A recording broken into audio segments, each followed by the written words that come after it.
की शहीद उधम सिंह अमर रहे, शहीद उधम सिंह अमर रहे, शहीद उधम सिंह अमर रहे। कि मिटा दे अपनी हस्ती को अगर कुछ मर्तबा चाहे कि दाना खाक में मिलकर गोले गुलजार हो। रामदुलार यादव जिंदाबाद, रामदुलार यादव जिंदाबाद, रामदुलार यादव जिंदाबाद। वंदे मातरम, वंदे मातरम। भारत माता की जय, भारत माता की जय। देश के शहीदों की। तो उधम सिंह जी बहुत गरीबी में कष्ट झेलते माता पिता का साया उठ गया। अनाथालय में भाई के संरक्षण, भाई का भी देहावसान और अकेले कल्पना नहीं की जा सकती कि जलियांवाला बाग जहां रास्ता बहुत सकरा, मैं उस जगह को देखा। वहां पर जो लोग वैशाखी के दिन वहां इकट्ठा हुए थे 13 अप्रैल 1919 में,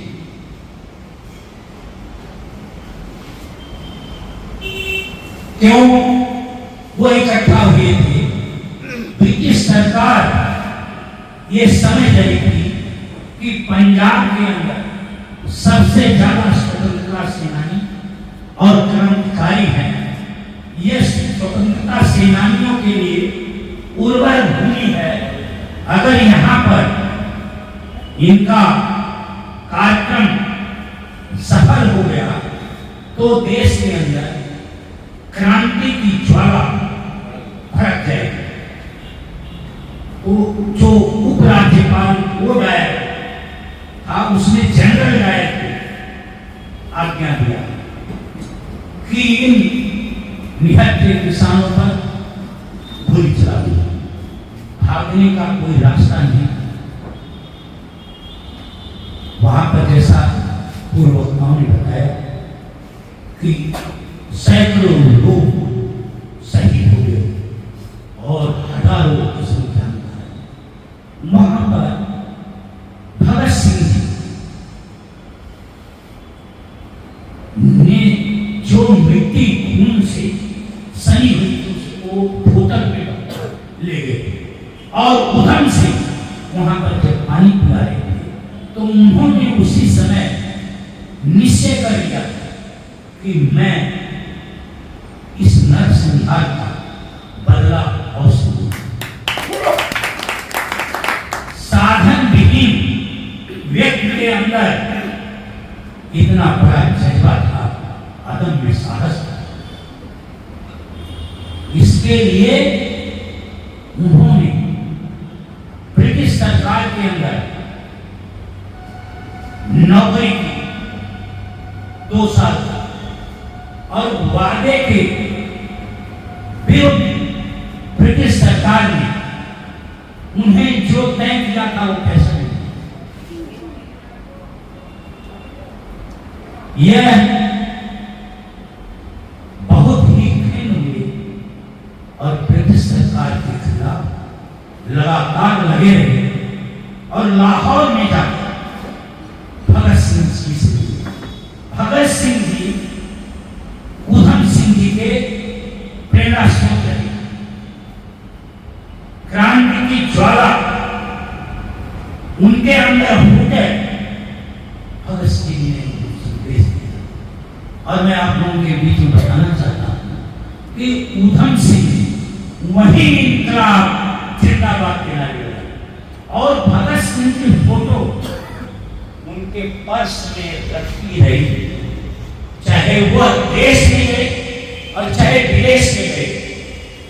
विदेश में वो कलर पार्टी में भर्ती हुए और कई जगह पर नौकरी की संसाधन जुटाए और जुटाने के बाद उन्होंने एक बात सोचा कि डायर को मारने से कोई फायदा नहीं। मुझे वो डायर को मारना जिसने ऑर्डर दिया था गोली चलाने, और वो उसी फिराक में लगातार लगे रहे।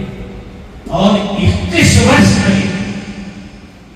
आप हैरान हो सकते हैं कि उस महान व्यक्ति ने 31 वर्ष तक बदला लेने के लिए अपने को तैयार किया।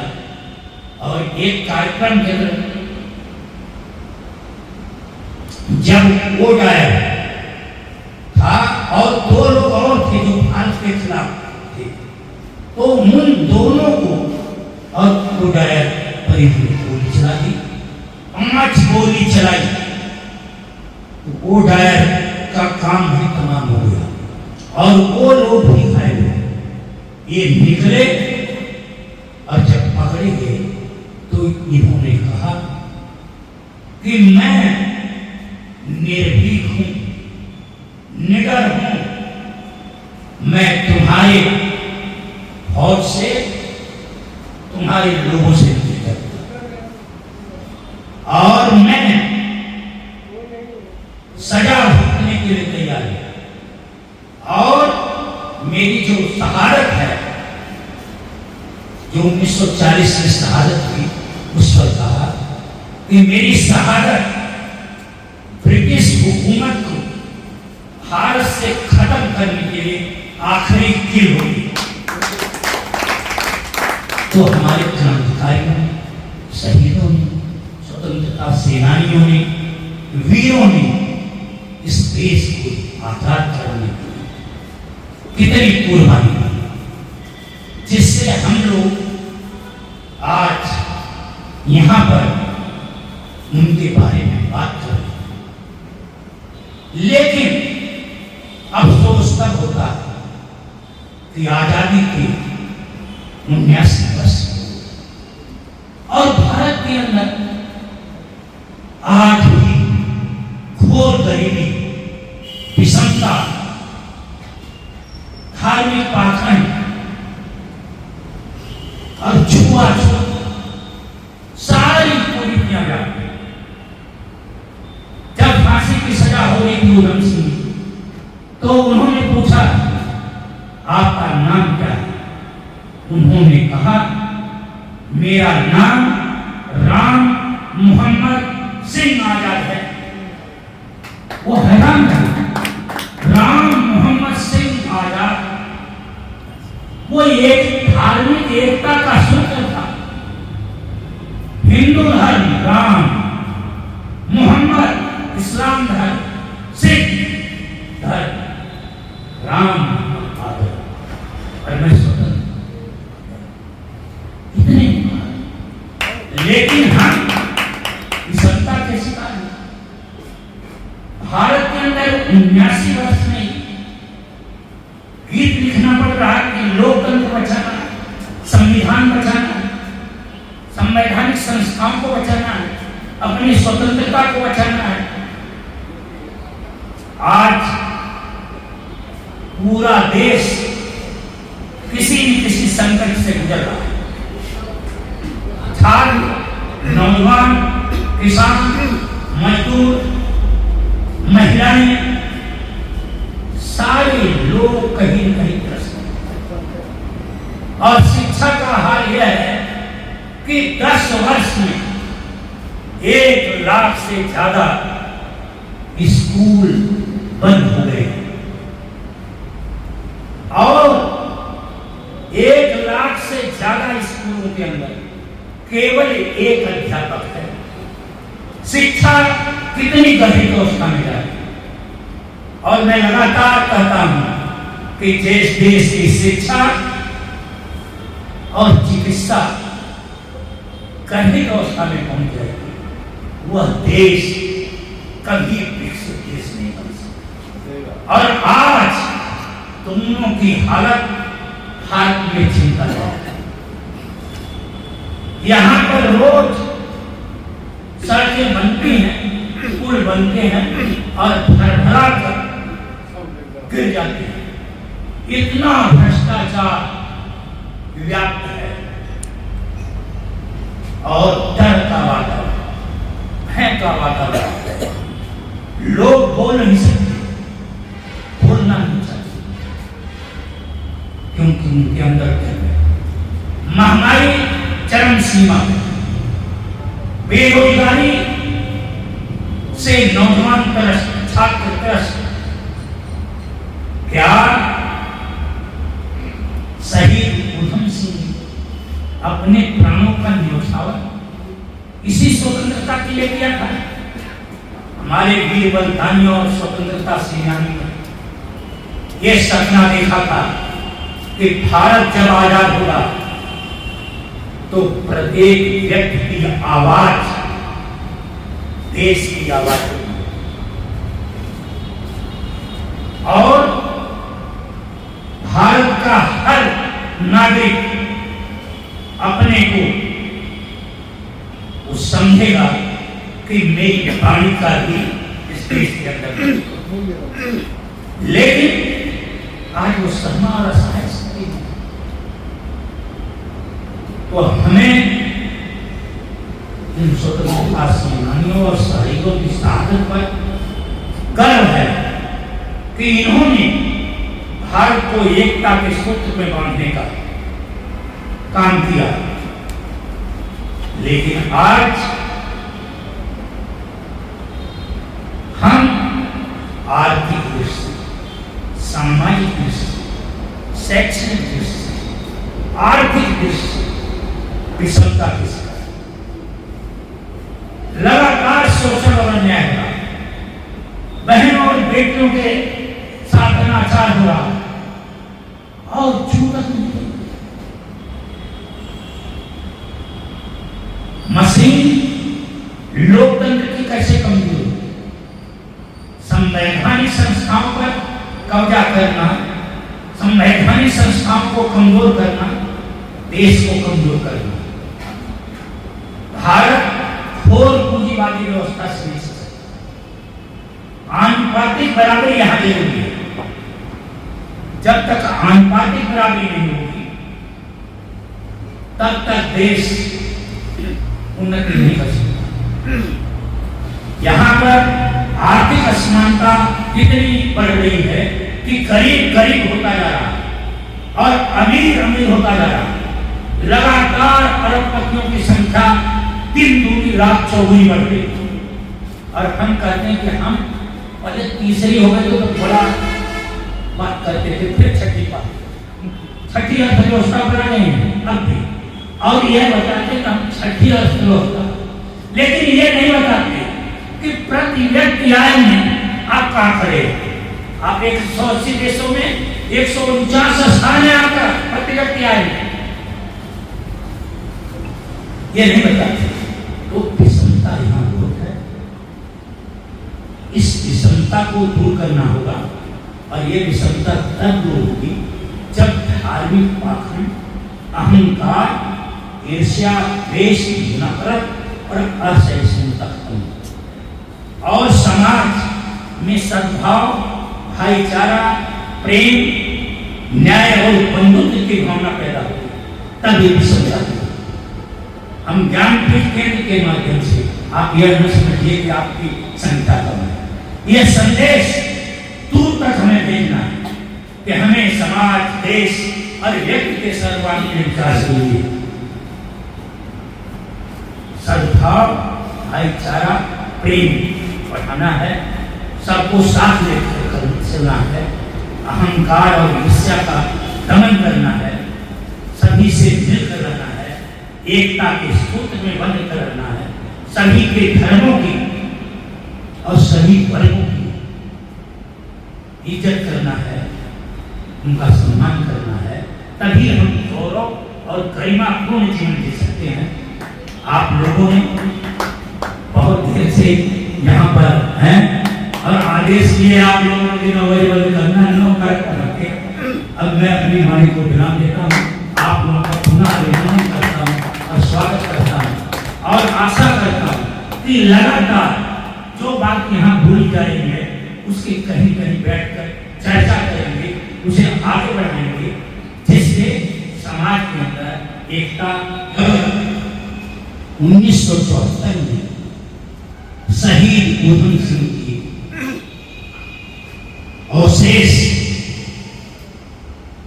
इंग्लैंड से भारत लाए गए, तो जहां पर सतलज नदी के किनारे शहीद आजम भगत सिंह और अनेकों क्रांतिकारियों अंत्येष्टि हुई थी, वहीं पर ऊधम सिंह जी की अंत्येष्टि हुई। यह सिद्ध करता है कि वो कितने उच्च कोटि के क्रांतिकारी और शहीद हैं। संविधान बचाना है, अन्याय विषमता अनाचार ईर्ष्या को मिटाना है। अन्याय विषमता अनाचार ईर्ष्या को मिटाना है। परिवर्तन लाना है भैया, परिवर्तन लाना है। अत्याचार अहंकार शोषण मुक्त समाज बनाना है। सद्भाव प्रेम सहयोग और बंधुत्व बढ़ाना है। सद्भाव प्रेम सहयोग और बंधुत्व बढ़ाना है।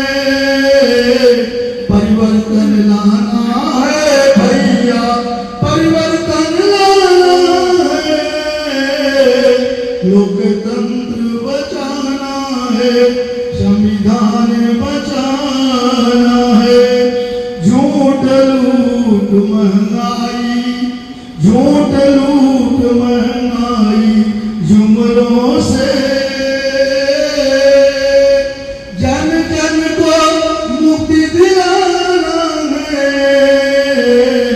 जन जन को मुक्ति दिलाना है। भय भ्रष्टाचार असहिष्णुता नफरत की जड़ें हिलाना है। नफरत की जड़ें हिलाना है। परिवर्तन लाना है भैया, परिवर्तन लाना है। लोकतंत्र बचाना है, परिवर्तन लाना है। जाति धर्म से ऊपर उठकर, जाति धर्म से ऊपर उठकर मानव में विश्वास जगाना है। पाखंड रूढ़ियों और कुरीतियों से, पाखंड रूढ़ियों और कुरीतियों से सबको निजात दिलाना है। सबको निजात दिलाना है। परिवर्तन लाना है भैया, परिवर्तन लाना है। लोकतंत्र बचाना है, संविधान बचाना है। अंतिम लाइन है, लोक को शिक्षित करने का अभियान चलाना है। लोक को शिक्षित करने का अभियान चलाना है। अभियान चलाना है। परिवर्तन लाना है भैया, परिवर्तन लाना है। लोकतंत्र बचाना है, संविधान बचाना है। परिवर्तन लाना है भैया, परिवर्तन लाना है। लोकतंत्र जिंदाबाद, ज्ञानपीठ जिंदाबाद। बोला मेरा रंग दे, मेरा रंग दे बसंती चोला, ओए रंग दे बसंती चोला।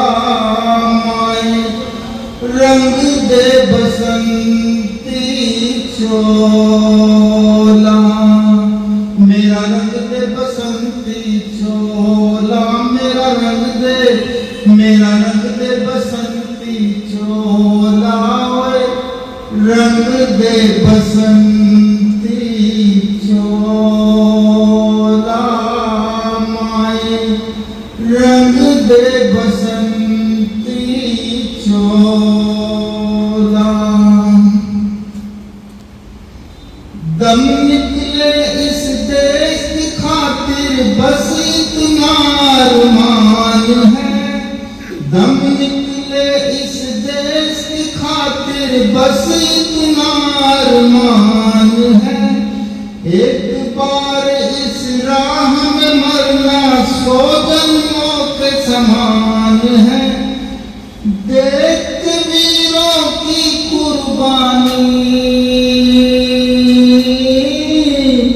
देख वीरों की कुर्बानी अपना दिल भी बोला मेरा रंग दे बसंती चोला। मेरा रंग दे बसंती चोला ओए रंग दे मेरा रंग दे बसंती चोला ओए रंग दे बसंती चोला माए रंग दे बसंती चोला। जिस चोले को पहन शिवाजी खेले अपनी जान पे, जिस चोले को पहन शिवाजी खेले अपनी जान पे, जिसे पहन झांसी की रानी मिट गई अपनी आन पे। आज उसी को पहन के निकला, पहन के निकला। आज उसी को पहन के निकला हम मस्तों का टोला। मेरा रंग दे बसंती चोला। मेरा रंग दे बसंती चोला। मेरा रंग दे बसंती चोला ओए रंग दे बसंती चोला माए रंग दे बसंती चोला। धन्यवाद। शहीद उधम सिंह अमर रहे, सरदार भगत सिंह अमर रहे, सरदार भगत सिंह अमर रहे, सरदार सुखदेव अमर रहे, सरदार शहीद सुखदेव अमर रहे, शहीद राजगुरु अमर रहे, चंद्रशेखर आजाद अमर रहे, सुभाष चंद्र बोस अमर रहे, महात्मा गांधी अमर रहे, डॉक्टर अम्बेडकर अमर रहे। भारत माता की, भारत माता की, भारत माता की। नमस्कार, प्रणाम। मैं खुशबू तिवारी आप सभी के बीच रूबरू हूँ GNA न्यूज चैनल के माध्यम से। आप सभी इसको देखिए, सुनिए, ढेर सारा प्यार दीजिए और चैनल को सब्सक्राइब करिए। बहुत बहुत धन्यवाद।